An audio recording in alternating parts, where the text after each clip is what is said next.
ঢাকা বিশ্ববিদ্যালয়ে যে গণপিটুনিতে একদম মারা গেলেন, তারপরে কিন্তু একটা ঘোষণা এসেছে যে সেখানে ছাত্র রাজনীতি এবং শিক্ষক রাজনীতি আপাতত বন্ধ থাকবে বা বন্ধের একটা সিদ্ধান্ত নেওয়া হয়েছে সিনেটে। এই বিষয়টি আপনি কিভাবে দেখছেন? দেখেন, যেটি ইতিমধ্যে আপা বলেছেন অত্যন্ত চমৎকারভাবেই, আমরা শুরু থেকেই বলে আসছি যে বিচার বহির্ভূত কোনো ধরনের হত্যাকাণ্ড বাংলাদেশে হতে পারে না। তবে আরেকটি দিকে আপনাকে খেয়াল রাখতে হবে, সেটি হলো যে আওয়ামী লীগ অতীতে সাধারণ মানুষের সাথে বা আমাদের মতন যারা ভিন্ন মতের মানুষ ছিল তাদের সাথে যে ধরনের অত্যাচার নিপীড়ন করেছে, এখন কিন্তু সাধারণ মানুষ বলেন আর রাজনীতিকরা বলেন বা রাজনৈতিক কর্মী বলেন, সবাই কিন্তু তাদের উপর ক্ষুব্ধ। যে কারণে কোথাও ছাত্রলীগ আওয়ামী লীগ পাইলে তারা কিন্তু গণপিটনি দেওয়া বলেন বা একটু আপ্যায়ন করা বলেন, যেটি অনেকে বলে যে তাদেরকে এই ধরনের তাদের দিকে তেড়ে যাওয়া বা তাদের উপর হামলা করা, এটি এক ধরনের ক্ষোভের বহিঃপ্রকাশ, সেটি কিন্তু করছে। আলটিমেটলি কারোর উদ্দেশ্য না যে ওকে আসলে হত্যা করবে, কিন্তু ওই যে ওর উপর ক্ষোভ রয়েছে, ওই ক্ষোভের জায়গা থেকে যখন হামলা করছে বা ওর উপর আক্রমণ করছে তখন কিন্তু মারা যাচ্ছে। জাহাঙ্গীরনগরে যে ঘটনা ঘটেছে সেখানে মূলত যে ছেলেটি মারা গেছে ছাত্রলীগ করতে এবং সে অপরাধী, সে শিক্ষার্থীদের উপর নিপীড়ন করেছে, নির্যাতন করেছে, হামলা করেছে। তো দেখেন যে ওর হামলাতে কিন্তু অনেক শিক্ষার্থী মারা গেছে বা শিক্ষার্থীরা আহত হয়েছে। তো ঠিক একইভাবে যখন ওকে পেয়েছে প্রকাশ্যে, তখন কিন্তু প্রতিশোধ পরায়ণ হয়ে ওর উপর আক্রমণ করেছে। এখন বিষয়টা হলো যেটি গণমাধ্যমে আসছে যে সাধারণ শিক্ষার্থীদের হাতে সরাসরি মারা যায়নি, পুলিশের হাতে তারা সোপর্দ করেছিল, কিন্তু যখন থানা হেফাজতে ছিল সেখানে পুলিশ তার উপর আক্রমণ করেছে বা তার উপর নির্যাতন করেছে, তখন কিন্তু পুলিশই হেফাজতে সে মারা গেছে। দোষ হচ্ছে শিক্ষার্থীদের।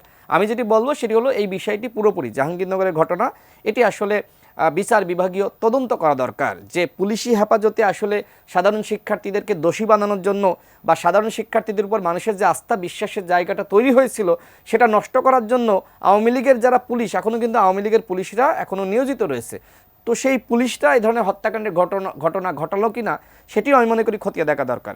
শিয়া বাটার ও ভিটামিন ই সমৃদ্ধ lily glam beauty soap. Lily, always beautiful.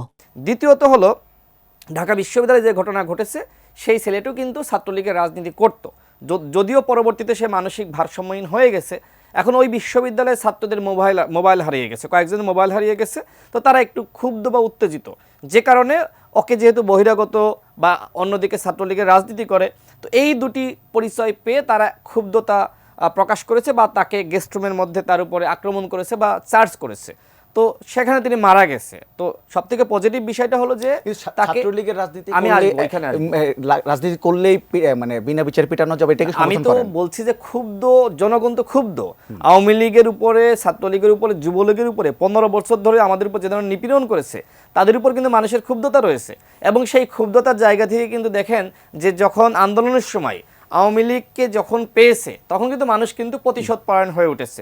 ঠিক একইভাবে আওয়ামী লীগ তো দায়মুক্তি পায়নি বা আওয়ামী লীগের সবাই তো সবার উপর তো এই ধরনের আক্রমণ হচ্ছে না। যারা এই ধরনের ঘটনার সাথে জড়িত ছিল, বিশেষ করে জাহাঙ্গীরনগরের যে ছেলেটি সেই ধরনের ঘটনার সাথে জড়িত ছিল, অভিযোগ ছিল, প্রকাশ করেছে। সর্বশেষ যেটি ঢাকা বিশ্ববিদ্যালয়ে যে ধরনের ঘটনা ঘটেছে, এটি নিয়ে তো আমরা মর্মাহত। জাহাঙ্গীরনগরের ঘটনা নিয়েও তো আমরা আমাদের প্রতিবাদ জানাচ্ছি, কিন্তু বিষয়টা হলো যে মানুষের ক্ষুব্ধতা আমি আপনি চাইলেই 2 দিনে বন্ধ করতে পারবো না। কারণ 15 বছর ধরে মানুষের উপর আওয়ামী লীগ যে নিপীড়ন নির্যাতন করেছে, এটা চাইলেই কি আপনি যদি বলেন যে না তোমরা ওদেরকে কিছু বলো না, প্রতিশোধ পরায়ণ হয় না, এটা বললেই তো দুনিয়াতে এত সহজ না, বা বাংলাদেশের মানুষ এতটা ক্ষমাপরায়ণ না। প্রতিশোধ নেওয়ার একটা বাসনা মানুষের মধ্যে আছে, সেই জায়গা থেকে এই ধরনের ঘটনা ঘটছে। আপা যেটি বলেছে যে মানুষের মেন্টালিটির জায়গাটা রিফরমেশন, আমি সেটি বলবো যে মানুষের প্রতি আহ্বান রাখা, যেহেতু একটি গণ অভ্যুত্থান হয়েছে, আওয়ামী লীগের পতন হয়েছে, এখন আমাদের উচিত এ ধরনের ধ্বংসাত্মক কাজ বলেন বা এই ধরনের প্রতিশোধ পরায়ণ কাজ থেকে বিরত থাকা।